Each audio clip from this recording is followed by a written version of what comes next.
Tertúlia. Meu boa tarde aí para todos e todas. Hoje é dia 5 de abril de 2013, sexta-feira. O verbete é de número 2618. Ele tem 5 páginas, 47 elogias e 17 máximos. Eu chamo a atenção que a divisão do detalhinho tem 12 máximos. O tema é consim clarividente. A especialidade é perfilologia.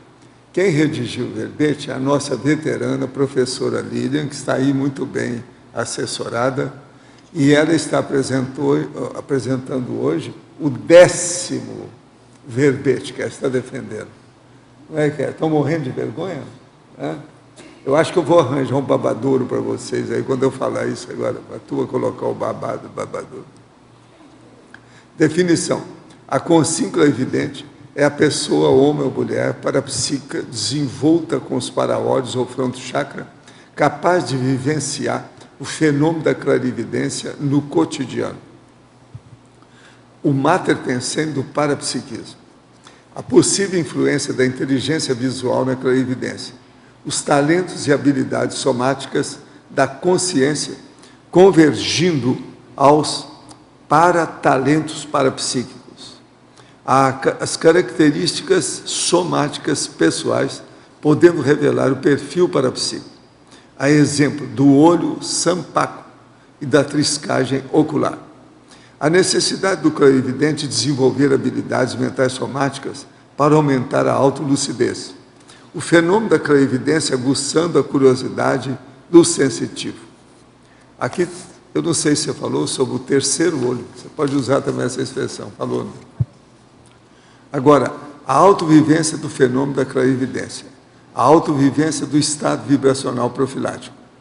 O único esboçante da clarividência através da dimensão, o início esboçante da clarividência através da dimensão energética, dimener.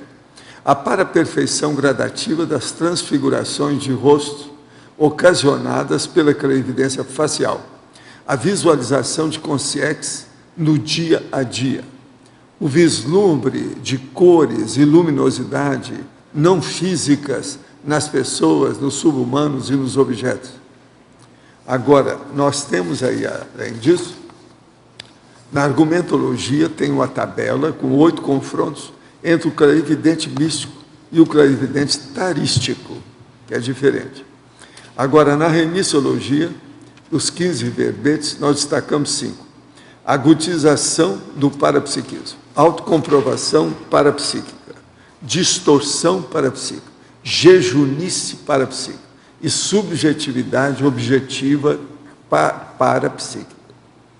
Agora, frase enfática. A consim clarividente cosmoética torna-se fulcro de interassistência multidimensional e, sob a ótica da parapercepciologia, a paravisão impulsiona as neohabilidades parafenomenológicas. Você considera-se consim clarividente? Quais proveitos vem obtendo com esse trafor parapsíquico? Agora, eu chamo a atenção que a bibliografia específica tem 6 fontes bibliográficas. Agora aqui, a mega-análise com o João Paulo são 20 itens. Autolucidez, paraolhos, paravisão, descoincidência e abertismo. Parapsiquismo, paratalento, acoplamento, sensitividade e frontochacralidade. Paraperceptibilidade, interdimensionalidade, multidimensionalidade, bioenergia, perfilologia. Cosmovisiologia, experimentologia, clarividenciologia, energossomatologia e interassistenciologia. O verbete hoje do dicionário é criteriologia, o argumento é pesquisológico. Eu chamo a atenção para os 11 itens que estão enumerados na premissa. Ele tem quase 2 páginas e tem 35 itens mais chamativos. Agora, o questionamento aqui para a verbetógrafa professora Lilian. Na fatologia, página 1, primeira linha, você poderia nos falar mais sobre os talentos e habilidades somáticas da consciência convergindo para os paratalentos parapsíquicos? Existe uma hipótese que a gente, durante a pesquisa que a gente vem realizando no acoplamentário, que a gente observa dos pesquisadores, né, que participam desse curso, que muitos possuem clarividência e também relatam alguns atributos traforísticos de sua personalidade relacionada com a visão.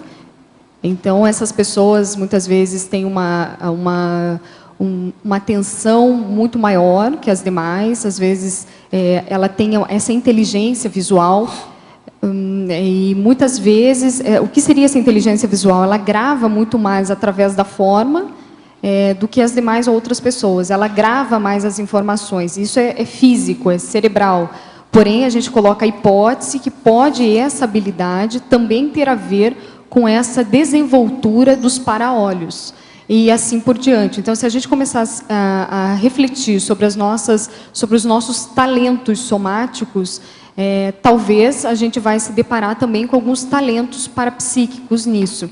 Então, isso a gente vem questionando dentro de pesquisas, mas não tem assim comprovações a respeito disso, mas são hipóteses, né, que a gente vem aplicando nesses estudos. Em Parafatologia, página 2, linha 6, de que maneira ocorre o fenômeno da grafoectoplastia? A grafoectoplastia, o professor Valdo relatou uma vivência, que ele, eu acho que foi numa descoincidência, professor, se eu estiver errada, você fala. Numa descoincidência que ele teve, né, ou ele estava na vigília física, né, ordinária, teve uma descoincidência e viu materializar, né, plasmou para ele palavras, né. Então isso seria ele visualizou através dos para-olhos e também foi físico, né, essa materialização dessas letras ou palavras ou sentenças que estava à sua frente. Foi mais ou menos isso, professor? Teve uma experiência? Na Ciclologia, página 2, primeira linha. Quais são os passos do ciclo do desenvolvimento da clarividência? Ciclos. Eu vejo assim que o desenvolvimento da clarividência, ela começa com alguns patamares observados, né, pelo menos da minha vivência dentro do acoplamentário. A pessoa ela começa a vislumbrar a questão da Dimener, muitas vezes só fica algum tempo vislumbrando essa Dimener, que é o espaço, né, onde ela está fica branco, as demais pessoas elas ficam mais translúcidas, né? Então esse seria a primeira entrada, digamos assim, desse desenvolvimento da clarividência. Pouco a pouco a pessoa, ao desenvolvimento, ela começa a ver algumas transfigurações, aura das pessoas, objetos subhumanos, alguns reflexos de chakras, né? Ficam uns fulcros de luzes nas pessoas onde ela vai olhando. Depois começa a ver transfigurações faciais, ou seja, essas transfigurações de consciexes, ela começa a ver em pessoas mais próximas, que ela tem afinidade, que possibilitam um acoplamento dela com outra pessoa de uma forma mais sinérgica, harmônica, e isso vai otimizando a clarividência. Pouco a pouco, essa pessoa vai se desenvolvendo e ela começa a ter essa habilidade no dia a dia. Então, ela vai vendo essas manifestações de energia e de transfigurações de consciexes no seu cotidiano. Em Interaciologia, página 3, primeira linha. De que forma se dá a interação clarividência-gatilho retrocognitivo? A clarividência ela é considerada a mãe dos fenômenos parapsíquicos. Então, ela possibilita, ela potencializa outros fenômenos que não é a clarividência em si. Então, é importante a gente colocar que algumas clarividências que a gente possui, às vezes com um colega, com pessoas que a gente tem afinidade, muitas vezes leva tem esse acesso, esse gatilho de vivências de vidas passadas, que muitas vezes esse sensitivo que observou no outro estava vivenciando com essa mesma pessoa ou algo assim. Então, dando um exemplo no acoplamentário, há muitos relatos, né, de pessoas que já têm uma desenvoltura média, né, ou seja, não são jejunas com a clarividência, elas relatam dentro dos acoplamentos energéticos e da clarividência em si, alguns processos retrocognitivos que aquela imagem lhe trouxe, essa imagem vistas da clarividência. Então, isso é um desenvolvimento, né, da clarividência em si. Professora Lilian, por favor, em Estrangeirismologia, página 1, na terceira linha, poderia explicar o que é para-friendship? Seria é uma amizade, né? Essa para-amizade nossa, esses companheiros extrafísicos, né? É a minha com a monja. É uma super amizade. Agora, em Fatologia, página 1, primeira linha, poderia ampliar a possível influência da inteligência visual na clarividência? Inteligência visual. Qual que é? Fatologia, página 1, primeira linha. Tá. Então, a possível influência da inteligência visual na clarividência. O que coloco aqui é os atributos visuais desenvolvidos já na pessoa, pode otimizar a desenvoltura dessa clarividência. Então, essa influência da inteligência visual, a pessoa já tem uma habilidade desenvolvida somática, cerebral, cognitiva, e pode isso potencializar a questão da clarividência. Isso é uma hipótese da pessoa dos talentos, é uma convergência de talentos.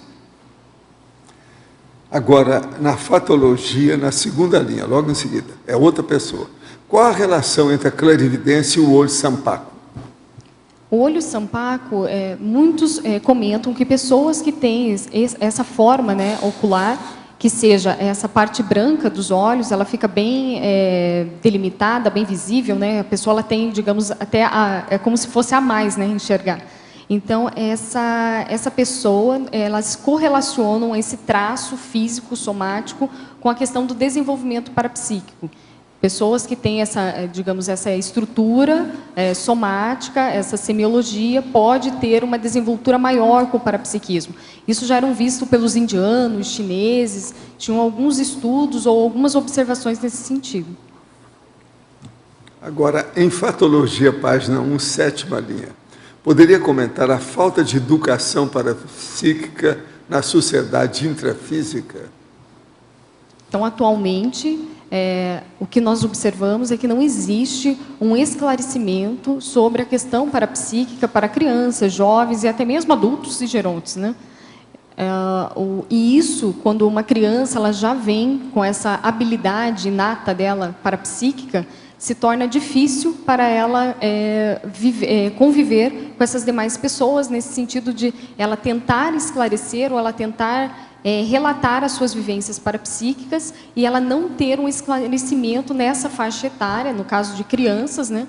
Ela não tem um esclarecimento desses talentos. Então, muitas vezes, acaba abortando esses talentos ou até mesmo trancando esses talentos. Ela acaba não se desenvolvendo, ou por medo, pelo próprio ignorantismo e assim por diante. Mas a gente não pode generalizar, né? Cada caso é um caso. Tem pessoas, crianças que conseguem, através de outros tipos de vivência, ou até mesmo por experiências dela de outras vidas, dessas rememorações, elas conseguem se direcionar para a questão do desenvolvimento parapsíquico, mas a grande maioria não consegue.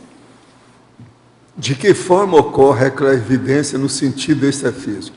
Nós, conscientes, é que acessamos as dimensões mais fluidas, de Mener, dimensão extrafísica, ou as consciências presentes nesses locais é que se fazem presentes na dimensão material respiratória. Aí são as duas coisas. Você vai repetir, professor. Você entendeu isso? Vai. O caso é o seguinte, aí quer saber se é a gente só que acessa ou eles também que ajudam. O ideal em processo de qualquer problema entre as dimensões é o 50%, é o chamado 50-50. As consciências vêm e facilita metade. E você, com sua ectoplasmia e processo de prospecção, facilita a outra metade. Então, encontra no meio. Isso é que é o ideal. Agora, isso é o ideal quando se faz assistência, que o seu amparador conversa com o amparador da pessoa do assistido, e ele passa para você. Esse é que é o melhor 50-50 que tem. Tem 50-50. De modo geral, é isso. Agora, qual a relação existente entre a glândula pineal e a clarividência? A autora pesquisou alguma coisa a respeito? Tem muito processo na literatura, né, do próprio, muitas linhas místicas, religiosas, que elas vinculam essa glândula, né, com a questão do desenvolvimento parapsíquico. Eu não pesquisei profundamente. Eu busco mais essa questão mais da vivência, da clarividência, desse desenvolvimento, do que próprio dessa questão da própria morfologia, né, do cérebro e tal. Mas muitas linhas indianas, orientais, né, eles comentam dessa glândula como um otimizador, né, uma porta de entrada dessas parapercepções ainda não explicadas pela ciência convencional. Professor, gostaria de um conselho. Trabalhe uma área que é antiética, que é a área da tecnologia da informática. Nessa área, os profissionais são usados por consultorias atravessadoras que alocam a mão de obra de funcionários, porém, sem registro em carteira. Como a minha idade é limitadora para trabalho, estou pensando em fazer a mesma coisa para sobreviver. Apesar de ser resistente com isso, pois eu sei que é ilegal, eu preciso pagar minhas contas e, por enquanto, só sei informática. O que fazer? Até que ponto ser um atravessador assim é anticosmoético e me prejudicaria multidimensionalmente? Olha, se vou te dar um palpite, eu sou totalmente contra você fazer uma coisa antiética. Isso aí não é bom. É tanto que eu recomendo uma coisa mais radical, que é aquela pessoa que está fazendo uma coisa que ele não gosta, que vai passar 6 meses vivendo debaixo do viaduto, que ele vai melhorar para o resto da vida. A gente tem que fazer certas cirurgias com a gente mesmo. Você tem que pensar outra coisa. Na área da informática tem muita coisa que a pessoa pode fazer independente disso. Você não acha que tem? Então, pois é, tem uma variedade de... Se você é bom no computador, tem muito serviço para ser feito. E pode ser feito sem precisar de ser hacker, ou qualquer coisa nesse sentido. Pensa bem o que você vai fazer, mas nessa aí, eu não recomendo você entrar nisso não, porque vai ficar aquele processo estigmatizado na sua consciência para sempre. Isso não é bom. Ainda mais você que está fazendo muita força aí, que você sempre escreve para cá, a gente está vendo, não entra nessa não. Faz outra coisa, tem alguma coisa. Olha, a inspiração, os amparadores vão te dar alguma ideia, de acordo com os perfil informata da sua personalidade. Pensa nisso. Lilian, na página 1, Fatologia, 5ª linha de baixo para cima, a escolha das companhias intrafísicas utilizando a clarividência. E depois eu tenho outra questão na interaciologia. Ok. Essa escolha eu coloquei aqui na questão da minha vivência mesmo. Na minha adolescência, eu tinha um pouco de clarividência, e era muito interessante que as pessoas que chegavam e se aproximavam de mim na época, né, eu via muitas vezes as companhias extrafísicas, né, e era interessante muitas vezes o reflexo dessas companhias refletia muitas vezes o temperamento dessa pessoa. Hoje eu entendo isso, na época eu não tinha essa lucidez, né? Mas eu já fazia opções através do parapsiquismo sem saber. Então, eu me sentia melhor com algumas pessoas, aí eu começava a me inteirar mais energeticamente, tinha clarividência. Então, essas escolhas são, eu vejo assim, essa maturidade, né, de trabalhar com o parapsiquismo e ele propulsionar essas amizades mais evolutivas. Eu estou colocando nessa condição saudável. O que aconteceu comigo talvez não tenha sido tão saudável pela minha baixa lucidez na época, nesse período quando criança, na adolescência, né? Eu tinha muita questão da labilidade parapsíquica, na questão de saber, eu era influenciada energeticamente, né? Era uma isca não lúcida, e isso me levava para um lado mais negativo. Então, minhas escolhas não foram assertivas com o parapsiquismo. No momento que eu resolvi trabalhar mais seriamente com esse processo do desenvolvimento parapsíquico, eu comecei a ver que o parapsiquismo era uma ferramenta que otimizava a minha pessoa, a minha consciência. E quando eu comecei a ver essa possibilidade e fazer essa escolha de forma séria, tudo mudou. Eu comecei a escolher utilizando essa ferramenta, essa habilidade que eu tinha desenvolvido, e fluiu muito mais rápido as minhas coisas, as minhas atividades, e assim por diante. Teve muitas sincronicidades, então eu tive um direcionamento melhor. Quando eu consegui levar a sério meus talentos e minhas habilidades parapsíquicas, junto com a minha intenção e junto com o que eu queria da minha ProEx. De fato, eu imagino que deva facilitar demais a pessoa conseguir ter esse discernimento, né, através da clarividência, já em função das companhias. Agora, na interaciologia, na segunda linha, tem a interação historiografologia, retrocognição, estudada através da clarividência. Eu vejo que a questão da clarividência, ela possibilita, ela dá várias ferramentas de estudos. E uma delas é essa questão historiográfica, né, da própria pessoa, que muitas vezes, na clarividência que ela tem de uma outra pessoa, com uma outra pessoa, digamos assim, muitas vezes ela está envolvida, né, nesse contexto. Não sei se eu fiquei clara, se eu fiz claro, né, se está claro isso. Mas muitas vezes, quando você tem afinidade com a pessoa, e essa interfusão energética ela é potencializada, além de aspectos de consciências que são assistidas ou de assistentes que aparecem, também vai envolvendo uma narrativa histórica, sabe? E isso tem um elo, algumas vezes, de retrocognição. Então, é como se você estivesse vendo uma história naquele contexto que você está literalmente olhando uma história, né? Então, nesse sentido. Então, a clarividência ela pode levar a essa questão, pode ser um gatilho retrocognitivo da própria clarividente, de um grupo e assim por diante. Sim.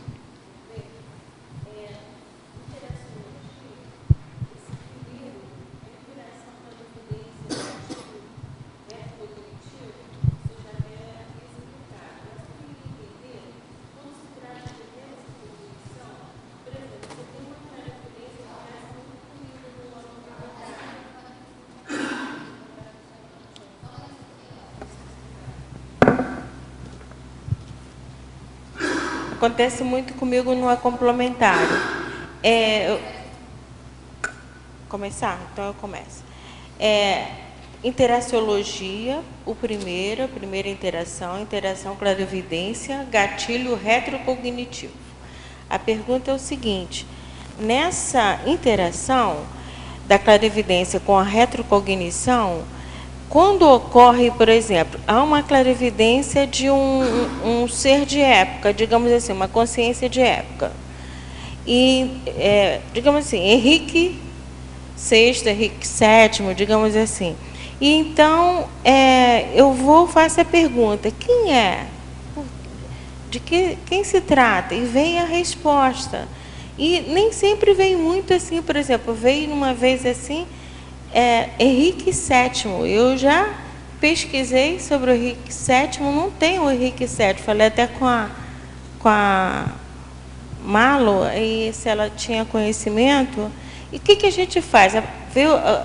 Pesquisa o mais próximo? Rosa, para mim é de uma maneira diferente da minha interpretação e da minha vivência com a clarividência. Eu vou expor para tentar deixar mais claro, né, para a gente trocar ideia, ver se é isso mesmo. Para mim, nessa clarividência, essa que você relatou, de ver uma consciência e vir um nome, ainda não é, para mim, um gatilho retrocognitivo. Muitas vezes você está vislumbrando ali uma assistência, tem muito da interpretação nossa, né, sensitiva e assim por diante. Quando eu falo que aquela clarividência está mais vinculada com uma retrocognição, além da clarividência, que nem num caso, eu tive uma clarividência viajoura na Grécia. Eu vi o local exato, a energia que me veio parece que eu vivenciei aquilo. A informação ela é muito mais visceral, entende? Você sabe daquela vivência, daquela informação. E quando eu estava nesse processo, foi até dentro do acoplamentário, tinha né, no caso o EPICOM, né, e eu tive esse vislumbre dessa imagem, e ele, de uma certa forma, também propiciou. Eu vi aquela pessoa como sendo um colega. Então, trabalhava lá no caso das pitonisas, né? Então, por isso que eu comecei a estudar. E eu vi nitidamente se transfigurando, mas, além disso, eu fui falar com a pessoa, em particular, para verificar qual é a vivência que ela tinha tido, quais as repercussões que ela tinha tido. Eu falei das minhas repercussões, ela falou das delas, e, conjuntamente, trocando os feedbacks, a gente viu, é possível isso se encaminhar para uma retrocognição. Então, é muito difícil. Então, no acoplamentário, como a gente está desenvolvendo a clarividência, a gente vai ver inúmeros cenários com CIEX e assim por diante. Mas nem todos têm a ver assim, com a retrocognição direta, né? Assim, aquela mais específica. Às vezes é uma assistência que está acontecendo. Claro, sempre um envolvimento a gente vai ter, né, com uma situação ou outra, mas assim, eu vejo assim, que é muito difícil a gente falar, não, eu estava ali, eu sou, né, a pessoa, ou sei lá, alguma coisa nesse sentido. Eu vejo que quando é a retrocognição, a pessoa ela sente de fato, como se estivesse lá, no momento. Vem até ideias diferentes da tua agora, mas você sabe que é sua. É meio difícil entender, né? Mas parece que você até você sente assim, o jeito que você era da época, sabe? Essa vivência fica muito mais aflorada nesse sentido. Mas isso é uma vivência que eu tive. Eu não sou experiente nisso. Assim, a gente está trocando ideias para ver, né? Para conseguir chegar. Pergunta que vem a resposta, que tipo de fenômeno é esse? Que tipo... Tem aquele parapsiquismo mais impressivo, né? Claro, e também tem aquela, até por telepatia, tem vários fenômenos, né, Rosa, que podem estar envolvidos. Mas o mais interessante para a gente pegar o gancho com o verbete é que, da clarividência, eu vejo que um dos facilitadores para a pessoa desenvolver a clarividência é uma descoincidência. Então, a pessoa que ela tem uma descoincidência maior para a cabeça, ela acaba ativando mais esses chakras encefálicos, né? E acaba não só tendo a clarividência, como outros fenômenos. E cada vez mais que eu faço acoplamentário, eu vejo que é mais difícil falar assim, o aluno só tem clarividência. Porque cada relato, se a gente for ver, é muito mais que clarividência. Então, a pessoa às vezes teve da clarividência, foi para um parapsiquismo impressivo, que foi para telepatia, que foi para... claro, audiência. Então, são vários fenômenos que estão no mesmo bolo. Acontece simultaneamente. E acontece simultaneamente. Então, eu vejo assim, não é só a clarividência. Então, isso que é interessante. Ela pode propiciar outros fenômenos. Às vezes, começa você enxergando a aura. De repente, aquilo tudo expande e vira um outro fenômeno. Isso que é interessante da gente pesquisar o que acontece conosco. Que daí você vai descobrindo outros talentos que você nem sabia que tinha. Aí você começa a ficar mais assim, ousada, com maior acuidade, quando você vai fazer um exercício energético, para perceber o que está acontecendo de diferente do que você está acostumado, em relações a fenômenos. Porque eles são concomitantes e são sutis. A gente que tem que ficar mais atento nessa percepção. Me parece mais um diálogo, porque a imagem fica congelada ali. Eu estou vendo, continuo vendo, né, a imagem, a consciência está ali, vestida, paramentada daquela época. E eu pergunto, estou tentando, fazendo um diálogo mental, né? Então, eu não sei como classificaria esse tipo de fenômeno. Professora Lídia, obrigada. Há algum tempo vem trabalhando para ter clarividência, mas até agora, em estado de vigília física, não obtive sucesso. Mas não vou desistir. A senhora poderia comentar, por favor, em Fatologia, página 1, quarta linha, a necessidade do clarividente desenvolver habilidades mentais somáticas para aumentar a autolucidez? O que seriam essas habilidades mentais somáticas? É importante a gente, quando a gente decide trabalhar com o parapsiquismo, é importante trabalhar as questões intelectuais também.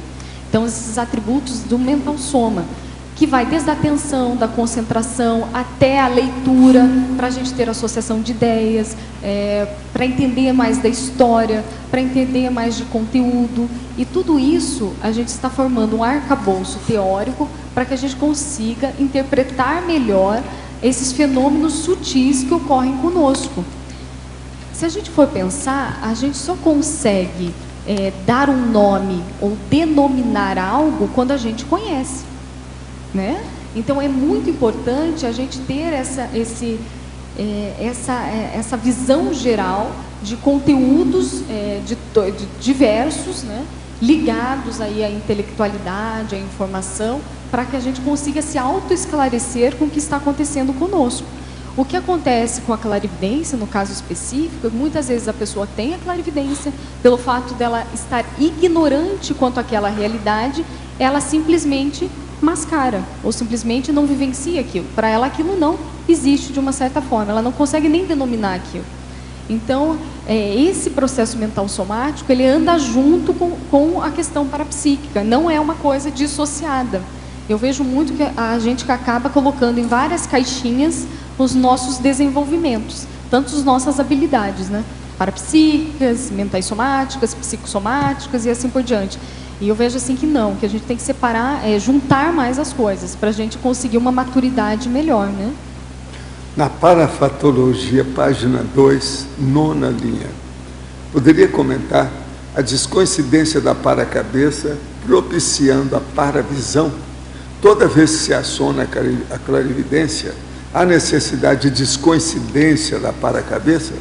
Dentro da minha vivência, né, pouca, assim, que eu vejo que eu tenho, existe um nível de descoincidência. Essa descoincidência, ela pode mudar, ela pode se acentuar, ela pode se aprofundar, como não, ela pode ser um pouco mais superficial. Mas o que eu observo em mim até nesse exato momento é que existe sim uma leve descoincidência que favorece essa ativação do frontochakra, coronochakra, e que possibilita esse adentrar na multidimensionalidade. Professora Lília, quando estive no CEEC, eu vi luz ao redor do Valdo, em algumas tertúlias e na mega euforização. Eu percebi do lado direito dele uma luzinha, que ao que parece ele não percebeu, mas posso estar enganado. Até que ponto o indivíduo sensitivo vê alguns fatos e não vê outros ao mesmo tempo? Por que tal limite? É verdade. Isso é interessante, isso eu me questiono, porque aconteceu até um fato comigo dentro da TENEPS, que eu vi assim, como a gente não dá para você ter um olho cósmico, vai estar vendo tudo simultaneamente ao mesmo tempo. Tudo ver não dá, né? Mas é interessante a questão assim, que no nosso desenvolvimento a gente vê uma parcela daquilo que a gente está, que a gente pode não, ver. Ele está falando tem... que viu do meu lado direito. Pois às vezes tinha um do lado esquerdo que ele não viu. Provavelmente, né? Professor, isso é relativo. Professor, eu queria saber uma questão, que foi uma experiência que o senhor passou aí, e o senhor comentou a questão da Patrícia, que ela viu as consciências que andam com o senhor aqui, mas no primeiro momento o senhor não revelou quem era. Não. Falou, uma pessoa e tal. Logo em seguida, acho que uma semana depois, o senhor revelou. Qual foi o critério para revelar ou não revelar? Eu não tinha certeza. Que ela tinha visto? Eu queria visto? confirmar, eu só falo as coisas quando eu vou dormir tranquilo com aquilo. Isso é um monte de coisa assim. Por exemplo, tem uma mais séria ainda, que é o nosso, o Zéfiro, que eu falei que tinha relação com o Zéfiro, que é o chefão cheio de energia, aquele do Rio Grande do Sul. Como é que ele chama? O Hércules? Hércules. Ele chegou e falou assim, ele está falando que é o Hércules. Eu então comecei a pensar, mas não sabia quem era não. Foi a turma que descobriu quem era ele. Eles começaram a lembrar. Aí eu falei assim, não, eu já ouvi falar no negócio realmente, depois eu fui ver quem era. Realmente, ele teve contato, mas foi o Hércules, o Hércules teve contato com o Zéfiro. Agora, como é que eu ia lembrar de uma coisa dessa? Na hora eu não lembrei. Quem estava aí no dia deve ter visto. Falou assim, o cara está cheio de energia, e ele fala que chama Hércules. Ele mesmo deu o nome. Foi um teletertuliano falou, depois não sei o que é do Rio Grande do Sul, depois não sei o que foi. Você lembra disso? Hein? Foi o Dal Bosco, pois é, que ele é de lá. Né? Agora veja, eu ali na hora, uma outra coisa também, gente, aqui mexendo com um monte de gente daqui e um monte de gente lá, de vez em quando você dá uma bela banana de bananal para todo mundo. Não dá para ver tudo, que é o negócio da luzinha direita. Luzinha. Pisca-alerta. Tem muito lugar. Pisca-alerta, que negócio é esse? Vamos devagar, isso é com calma. Agora, o senhor falou também uma outra coisa que eu queria saber realmente na prática, o que quer dizer isso? O senhor falou assim, olha, eu preciso falar para ela, ou para qualquer um, esse negócio de quem está desenvolvendo a clarividência, precisa fechar a boca, senão toma na cabeça. Pois é, não, é preciso que esclarecesse mais isso. Em matéria de parapsiquismo e a expressão do parapsiquismo, você notificar, informar, explicitar aquela condição, 10% você deve falar e 90% você deve refletir. Pensa bem, escuta bem, olha bem, urubu-serva bem. 10% você fala. 90% você fica de atalaia e com calma. Qual o critério aí para avaliar esses 10%? O critério é a segurança.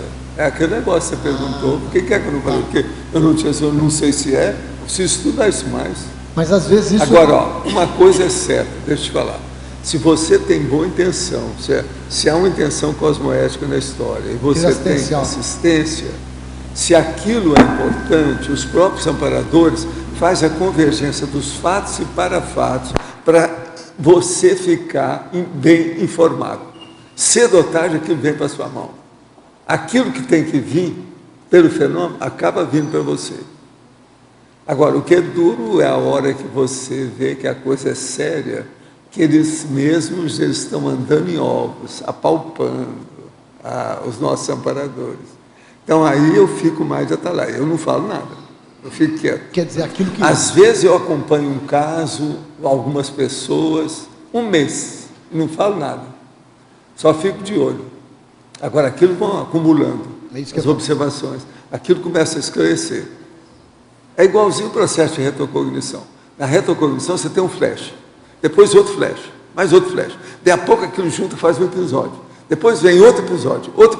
Daí a pouco aquilo junto faz então um capítulo enorme, que já é uma história. Tem mais base para... Você está entendendo? Falar então, essa agregação de realidades e de percepções é que é o negócio sério. Agora, uma pessoa, se ela estiver ansiosa, tudo isso dá para trás. Ela embanando no meio de campo, piora tudo, não dá certo. Agora, então o negócio é observar e você ver diretamente da Sibéria. Técnica da janela. Tudo em você é um bloco de gelo. Você é gélido. Você está com calma. Então, aqui, ó. Urubu servando tudo. Isso aqui é o ideal. Eu sou assim na maior parte do tempo. Agora, quando tem assistência, já muda. Aí eu tenho que ficar mais elástico, mais fluido na situação, para atender o povo que tem na hora, etc. Às vezes não tem outro jeito. Mas às vezes acontece do senhor falar uma informação e aquilo impactar negativamente na pessoa, não acontece isso também? E aí, essa avaliação que eu estou dizendo, se é um momento... Não, mas às vezes o processo de impacto é devido ao processo patológico da própria pessoa. Eu não tenho nada a ver com isso. Se é um problema que eu estou mexendo na patologia, isso até é bom para a pessoa pensar. Entende? Um esbregue pequeno, um mini esbregue, isso faz bem para a pessoa, porque às vezes está muito inerte. Você está entendendo? Agora veja, uma pessoa que está inerte no meio da lama, tem que dar um jeito nela, cai fora daí, dá um jeito. Anybody home? Você pergunta, tem alguém aí dentro? Então, aí varia muito. Então, olha aqui, outra coisa também. Os amparadores, até eles acham que uns 2 ou 3% de erro faz parte da situação. A gente também não pode ter medo de errar. Eu trabalhando com isso dia e noite, do jeito que é a minha vida há várias décadas, eu não posso acertar todas. Com esse monte de gente, não dá. Vocês nem calculam como é que é. É muito mais gente que isso que vocês veem aqui comigo. O que eu recebo, as coisas que tem, como é que é, o povo que vem. Às vezes uma pessoa, ela traz orientação de 50 outras. Orientações pedidas, não é dadas. Isso é que é o pior. Se fosse tudo, vem a nós, mas não é. Sai de nós. Delegações. Requisições, moções. Você está entendendo como é que é? Então a gente tem que ir com calma. Agora, o que eu vejo é o seguinte, é manter o equilíbrio imperturbável. É o negócio da imperturbabilidade que a gente estava falando de manhã. Eu acho isso o mais importante. Aprofundar a informação. Agora, por exemplo, hoje eu domino essa situação. É a melhor fase da minha vida. Que eu já passei por isso, não está no gibi. Eu sei como é que é. E outra coisa, mordendo na língua, escondendo tudo, quietinho, no meu canto, e olhando para os amparadores, assim, ó, com a parte dos olhos, sabe como é que é? Agora, hoje não, hoje as coisas estão tudo claras, evidente, já tem gente que eu posso conversar, que são vocês. Antes eu não tinha ninguém, era muito difícil. E outra coisa, às vezes tem certos processos que, devido às ideias avançadas, quanto mais você mexe, pior fica. Então você tem que se retrair, cair fora e deixar o negócio ver, porque lá fora é o pandemônio. Você está entendendo? Você não pode entrar no pandemônio dos outros. Agora, no caso da Equipex, existem amparadores especialistas em fenômenos também, por exemplo, clarividência. Tem uma Equipex especializada em desenvolver a clarividência do pessoal aqui? Agora, no meu caso, é um monte de gente que tem interesse. Você há de ver um monte de gente que é candidato a trabalhar com a gente direto, na minha intimidade, nas coisas todas. O enumerador não deixa. Às vezes, nós temos mais gente a favor do que contra. No fim da história, todo esse povo é contra. Porque você tem que estar afastando a turma. É igualzinho aquele negócio que estava falando do trânsito aí de manhã. Uma pessoa, por exemplo, ela está lá, ouve o caso e o cara quer ajudar a polícia. Então ele quer sair daquela linha de segurança e entrar lá dentro para ajudar. Isso dá mais trabalho do que ajuda. Foi o caso da boate lá. O pessoal que entrou morreu, um monte de gente uma entrou, loucura morreu. Isso tudo. Agora, extrafisicamente é a mesma coisa. Agora, o que é bom atualmente é que tem uma escapatória muito boa, uma saída muito boa que eles estão usando. É o seguinte, o cara chega e pergunta, não, você é do curso intermissivo? Não, então você tem que ir para o curso intermissivo. Como uma boa parte deles não são, você fica, ele esvazia logo o repertório. Você está entendendo? Agora, se o cara vai no curso intermissivo, quando ele vem aqui, ele tem um cicerone, ele tem um líder com ele para ajudar aqui. Agora, isso foi eu também que requisitei para ele. Se eles fazem requisições, eu também posso fazer a minha, de vez em quando treinar, né? Então eu pedi para eles, vê se o povo do curso intermissivo vem com cicerone, que assim eu não tenho trabalho, quando eu vou encontrar com eles, de falar um por um. A gente fala com todos, vamos ver com calma, e falar com o chefão, e transmite depois, até com mais detalhes. Isso tudo está acontecendo. Isso eu não tinha antes, minha vida não era assim, não. Agora, o que eu vejo é o seguinte, quanto mais você especializar, sem perder o generalismo, e criando um holopensene adequado para essa generalização, você tem mais assistência. Por quê? Fica mais fácil para eles. Se você facilita a comunicação com as consciências, o número e a qualidade delas, evolutivamente falando, cresce. Isso é um fato. Agora, você tem que facilitar o conceptáculo, o acolhimento. Você está entendendo como é que é? Agora, eu, por exemplo, hoje, eu acho que a maioria das coisas que devia acontecer já aconteceram. Então, eu tenho muito precedente, muito exemplo das coisas. Está difícil acontecer uma coisa nova. E as coisas novas que abalam mais são as patológicas. O que você pensar, eu já vi, já aconteceu. Eu já vivenciei o negócio, ou pelo menos fui testemunha de alguma coisa. Isso aí me ajuda demais. Por isso que eu acho, oitentão é uma beleza. Sabe, o negócio de ter 80 anos, quarta idade, isso é muito bom. Ajuda demais. A história do 99% de prática e 1% de teoria. Isso. É que é o problema lá do inventor americano, aquele que era o maior de todos. Thomas Alva Edison. O homem era uma fera. E ele expôs isso com muito critério, fez muita questão de mostrar o problema. Agora, eu vejo que isso é um fato. A vida é assim. Vivência. A vivência é a base de tudo. Agora, quanto mais você vive, é uma acumulação de vivência. Oitentão não quer dizer 20. 20 é um quarto de 80.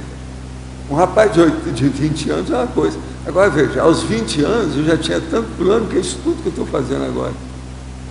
Agora, tem ideias minhas que só agora nós estamos começando a caracterizar.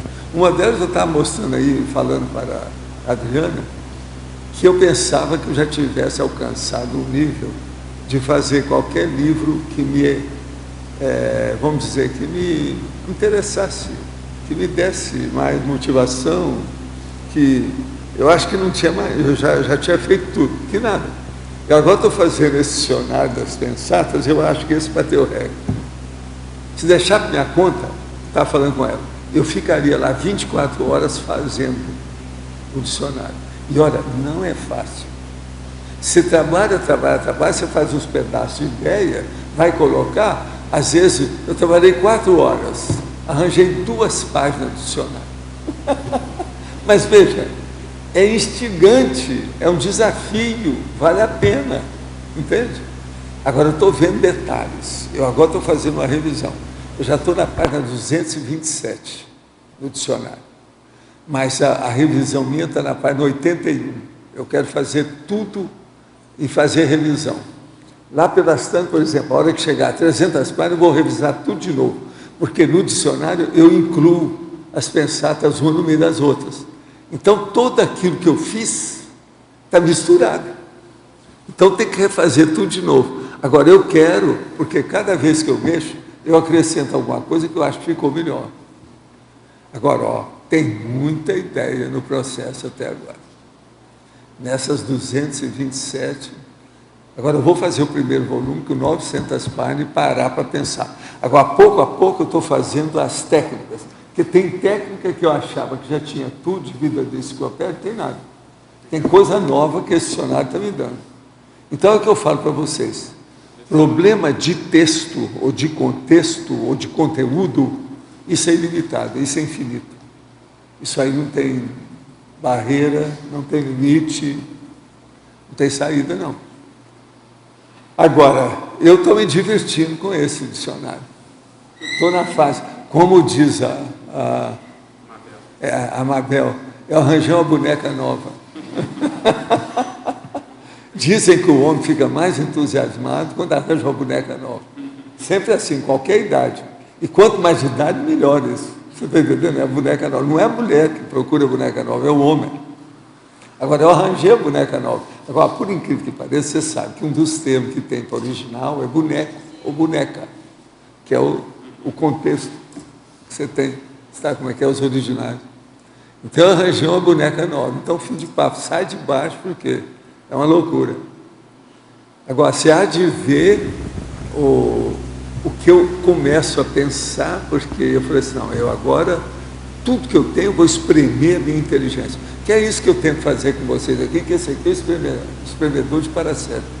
Eu estou fazendo isso comigo para fazer esse dicionário. Mas vale a pena. Eu descubro cada coisa que eu não tinha pensado.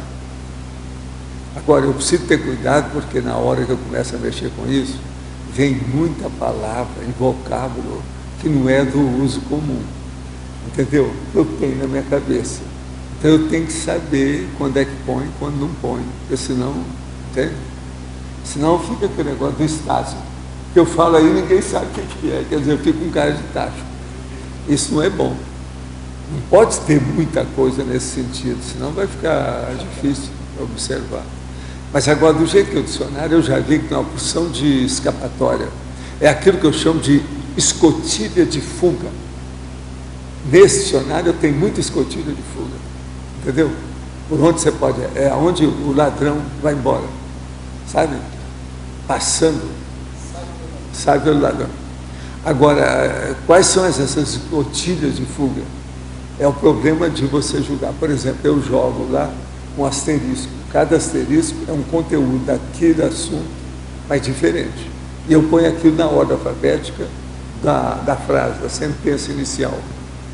Então, isso aí eu jogo. E outra coisa é a diferença, por exemplo, eu coloco estado vibracional, EV.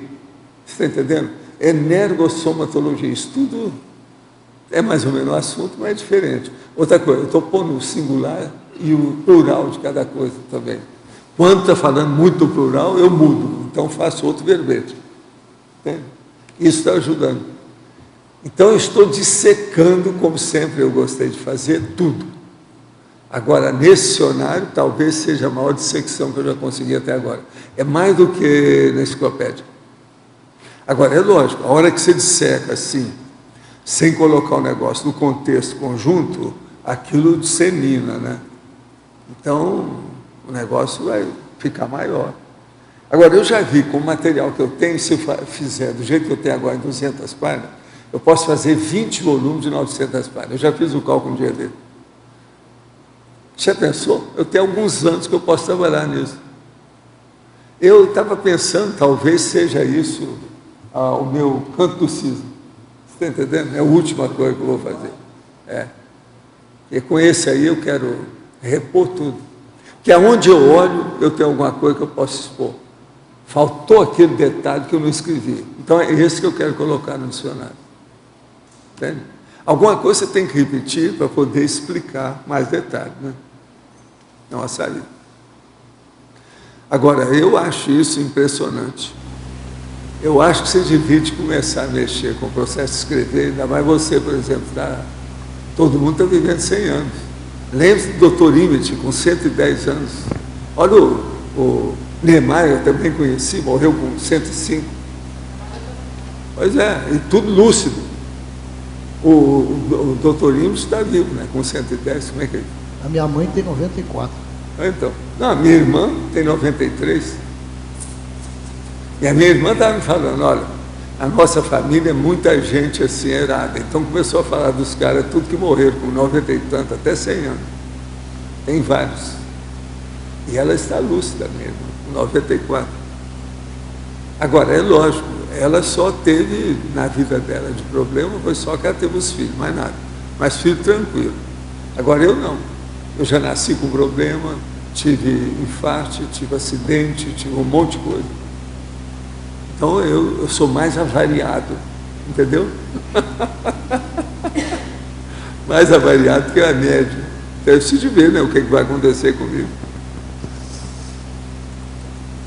Agora, gente, eu entrego aqui, eu não posso estar falando não que a nossa professora Lilian está aí, é o 10º verbete dela, ela é uma especialista. Não brinca com ela, cuidado. Lilian, aqui na página 1, no final da 5ª linha você fala as dificuldades encontradas pelas crianças ao mencionarem as experiências paravisuais para os pais ou responsáveis.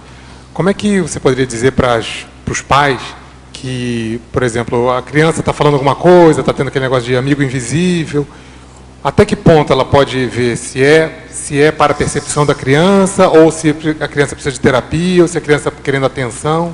Como é que começa a distinguir isso, assim? Com conversa, João Paulo. O que eu vejo hoje dos pais é que não tem diálogo. Então, uma das maiores dificuldades que a gente encontra dentro da psicologia clínica, que a gente vê com crianças e adolescentes, é que as famílias estão se distanciando, né? O elo familiar, né? Então, os pais, né, em si, com a criança, tem pouco diálogo, trabalham muito, então, qualquer forma de relato dela, não estou falando aqui nem de parapsiquismo em si, né? Mas processos emocionais da criança, eles são abafados, muitas vezes são ignorados. E então eu coloquei aqui, claro, voltando, né, para o verbete, a questão parapsíquica ainda é um pouco pior, porque a maioria, se a gente for olhar dentro da nossa sociedade, né, do mundão que a gente está aí, né, hoje, a maioria são assim ignorantes quanto à questão da cultura parapsíquica, quanto à educação parapsíquica. E algumas pessoas, né, muitos, na verdade, né, levam mais a questão do parapsiquismo por um viés mais religioso, místico, ou até mesmo do medo, né? Então, tudo isso vai contaminando a criança. O que a gente pode esclarecer, né, quanto ao parapsiquismo? Primeira coisa, desmistificar na questão, se o pai tiver abertura para isso, esse que é o mais difícil, é criar a abertura dos pais para com a temática parapsíquica. Tendo, pelo menos, o início de uma porta entreaberta, a gente já consegue entrar, né? E aí ela consegue esclarecer a criança. Mas eu vejo assim que tem que ter, a gente tem que falar mais. Nós aqui dentro, eu falo assim, a Conscienciologia como um todo, ela oportuniza muito a questão dos pais, a pelo menos verificarem que existe alguma coisa diferente, né? Que tem o parapsiquismo, que tem outros conceitos, e se ela ficar aberta, ela consegue passar para a criança. E com esse diálogo ela consegue diagnosticar, os pais eles conseguem verificar se aquilo tem um precedente que é mais parapsíquico ou algo que eles ainda não sabem, né, o que é nesse sentido, ou se é mais emocional. Isso é bem perceptível na conversa da criança, né? O Everaldo está lembrando aqui, né, hoje no CAEC a gente tem uma dinâmica, que é agora mudou o nome, que é a dinâmica dos jovens intermissivistas, porque eles cresceram, foi para jovens. A gente já vai crescendo, a gente vai mudando o nome, vai atualizando. Então, muitas desses jovens a dinâmica faz 6 anos a existência delas. Então, tem crianças que estão há 6 anos com a gente, né? Já estão lá, né, adolescentes, né? Então, na verdade, a gente tem 2 grupos. Um, que é a turma 1, que é de 4 anos até 6 anos, que a gente está, nesse momento, né, que tem crianças de a 9 anos, e daí tem um grupo 2, que é em outro horário diferente, que é dos jovens, que daí a gente pega de 14 a 22 anos, estão com a gente. Nós temos um grupo de 20 pessoas, então a gente está trabalhando, e a gente trabalha com essas crianças de 4 a 9 anos, trabalha-se os pais. E é interessante frisar que essas crianças, muitas não são da Conscienciologia, não são dos voluntários daqui. Muitas vezes eles vieram indicados pela SUSEM. Então, a criança demonstrou alguma coisa, viu alma na casa, que eles falam, né? E eles estão procurando aqui o CAEC, e a gente consegue orientar e encaminhar os pais e essas crianças. São casos uma maneira, né, de esclarecer. É uma minoria, né, que teve mais essa oportunidade, e os pais tiveram a cabeça mais aberta e conseguiram ver essa opção. Agora eu fico pensando, né, às vezes, porque a criança ela não consegue fazer aquele ambiente para dizer, não, vou falar para minha mãe agora que eu estou vendo a Consciex. Ela fala, é espontânea, ela vai falar na hora. E muitas vezes os próprios medos dos pais, né, com relação àquilo, aí vai gerar às vezes um trancamento do parapsiquismo da criança, tudo isso. Aí eu fico pensando as pessoas que assistem a tertúlia e tal, como agentes de esclarecedores disso, né? Quando elas vêm numa família para talvez ajudar, porque os pais vão ser os principais agentes de abertura ou não daquele parapsiquismo, desinibição parapsíquica da criança ou não, né? Aí eu fico pensando nesse ponto, assim, né? Eu vejo assim que tem muito para crescer dentro dessa área, tanto da Conscienciologia, né, dessa educação parapsíquica para crianças, né? Tem Evolucim, que a gente sabe, né, uma IC que trabalha diretamente com isso, também está fazendo um trabalho sensacional de oficinas, eles fazem oficinas para a sociedade, né, colégios e assim por diante. Então, pouco a pouco a gente vai aumentando, né, assim, esse esclarecimento para a população de uma forma geral. Né? Professor Valdo, aqui no verbete do DAC, na página 64, são 2 coisas. Uma é uma correção, não sei se já foi feita, está ali 10 critérios, no conclusion, são 11, né? É 11 critérios. Tá. E outra no argumentário, eu queria que o professor falasse um pouco mais dessa mudança de critérios que pode acontecer ao longo do desenvolvimento da escrita ou da obra, no argumentário. Eu acho o seguinte, a mudança de critério, ela se dá se existe um processo evolutivo. Se há o desenvolvimento da TARES, da tarefa do esclarecimento, o critério daquilo que você faz deve ser mudado.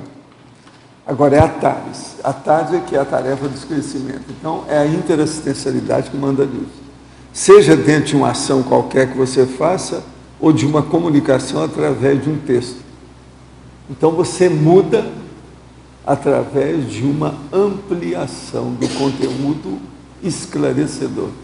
Esse é que é o caminho, a orientação que eu tenho. Mas, por exemplo, daria para a gente dizer que se eu estou fazendo um texto mais descritivo, descrevendo uma situação, uma vivência, e de repente eu passo para fazer um texto mais técnico sobre o fenômeno que aconteceu. Não, eu sempre sou favorável a fazer um texto mais técnico que aguenta mais tempo. Tudo que você fizer mais superficial, ele vai durar menos. Então, o texto mais técnico não interessa se as palavras são difíceis nem nada. Agora, sempre é bom você colocar um esclarecimento maior. Se for preciso, até repetir por outro ângulo, explicar por outro acesso aquele texto, para ficar claro. Agora, usar, sim, o aprofundamento técnico, erudito, polimático, tudo que for possível. Às vezes é necessário. Agora, tem que também, de vez em quando, depois que você faz, fazer uma revisão geral do texto. Olhar a fraseologia, você está entendendo? Todas as sentenças com calma e ver o que você pode mudar. Eu gosto muito de relacionar, em cada texto que eu estou estudando, o que é que eu devo fazer para fazer a revisão. Cada texto exige uma revisão em particular, específica, dependendo principalmente do tema e qual o objetivo, você pretende alcançar qual público-alvo. Então aí você vai ver. Eu atualmente, por exemplo, estou olhando muito o meu processo de contraponto. Todo o processo da contrapontologia eu estou olhando. Então eu estou colocando os contrapontos mais sérios, ressaltando isso através do itálico. Então eu coloco as expressões ou o vocábulo de cada um, vocábulo de um lado, vocábulo do outro, eu destaco aquilo para mostrar o contraponto para a pessoa. Pelo seguinte, eu estava olhando, eu já estou lendo agora recentemente, nesse último ano, eu já cheguei a consultar mais ou menos 500 mil de máximas dos outros, em livros diversos, mais ou menos dá 500 mil. O que eu encontrei mais foi apenas um décimo disso, que é um livro que tem mais ou menos 46 mil. A maioria tem 10 mil, 5 mil, 1000, mas pelo meu cálculo, eu já passei de 500 mil que eu fiz consulta. E uma das coisas que eu percebi é o seguinte, a maioria usa contraponto de algum modo. Então eu quero usar esse contraponto, porque é isso, se esse povo está usando isso desde a antiguidade, e a turma recente, mais moderna, não mudou, é porque isso didaticamente deve ter ficado no tempo. É o que funciona. Então eu estou olhando muito o processo de contraponto. Por exemplo, esse verbete de hoje tem 2 contrapontos. Tem a prosa e a poesia, e tem autocognição e heterocognição. Autocognição restrita e heterocognição expandida. O que é interessante nisso é o seguinte, que às vezes um contraponto, ele permite 4 conceitos simultaneamente. Então, isso aí eu nunca desejei usar muito, mas agora eu estou fazendo questão de levar isso em consideração, porque vale a pena. Agora, já tem verbete assim de 2 páginas que tem 8 contrapontos. Entende? E eu já fiz também enumeração só com contraponto, para ver como é que é. Estou te dando um exemplo do que é, mas não é só isso que eu acho que é item para você fazer mudança, não, tem muita coisa. Na enciclopédia eu já dei umas dicas sobre isso. O que é que tem? Isso que a gente chama de o item chamativo.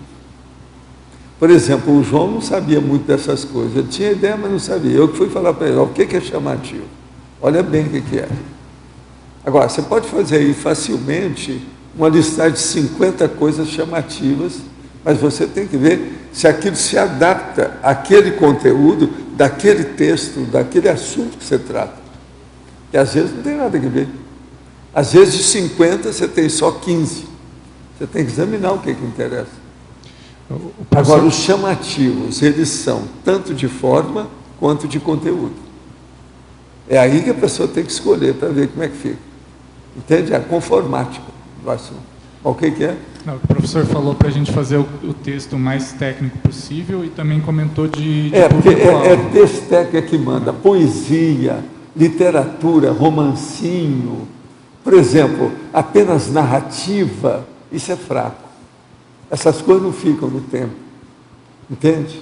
É preciso ter conteúdo técnico que mostre os processos daquilo que eu chamo de fato, prova e exemplo.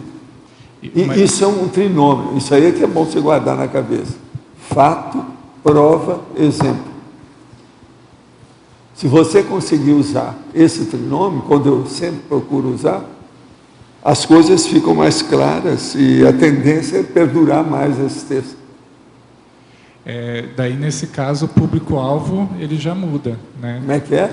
Num texto mais técnico, acaba fazendo, não sei se a gente pode chamar de seleção de público-alvo, mas... Não, no texto mais técnico você começa a ficar mais preciso.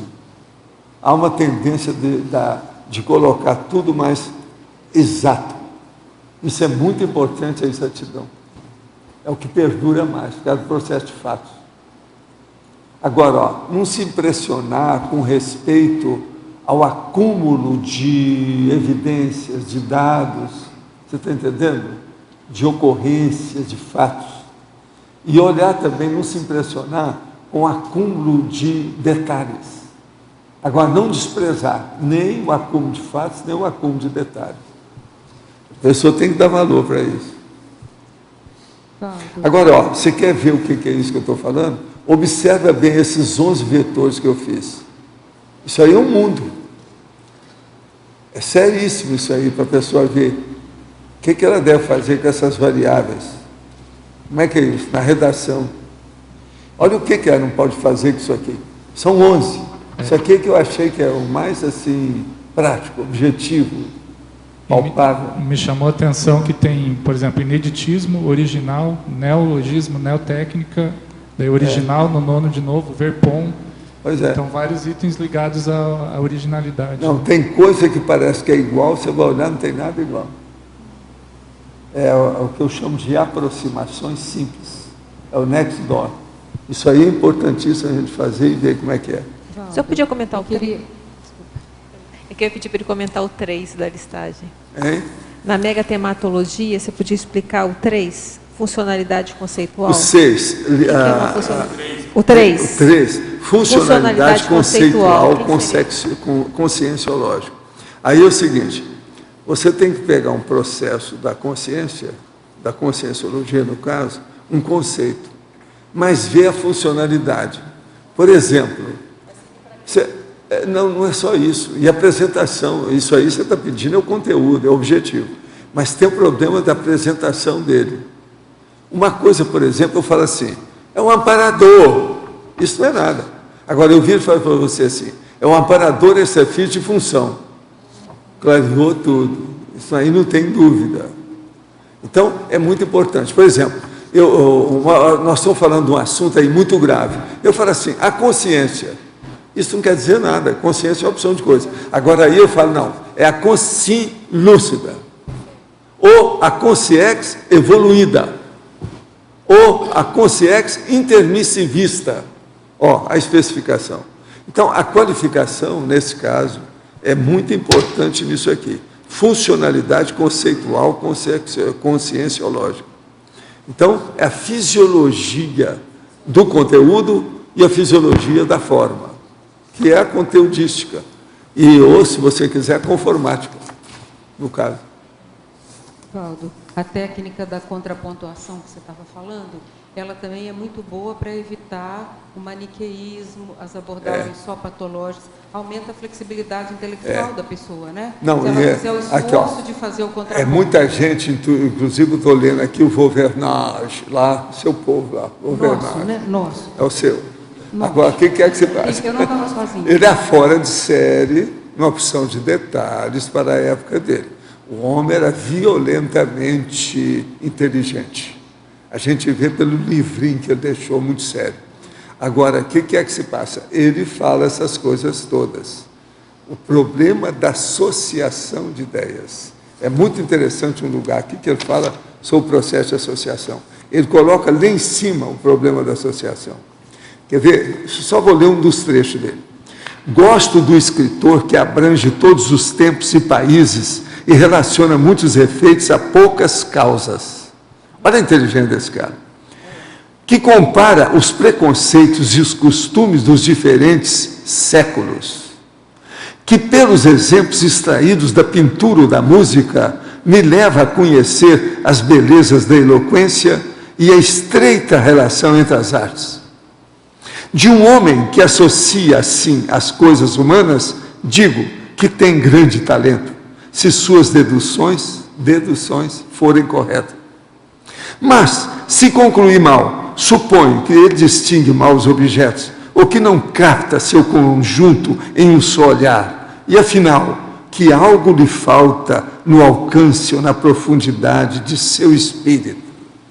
Agora veja, é lógico que está falando a opção de besteira da época, negócio de arte, exaltar a arte, sabe como é que é? Pintura, música, isso tudo Isso... Balzac era assim, né, Valdo? É, não, mas é a Balzac, época. é a cara de Balzac. É a casa de Balzac. Idêntico Mas agora, ao que veja, era- esse Vauvergnage, ele era sério.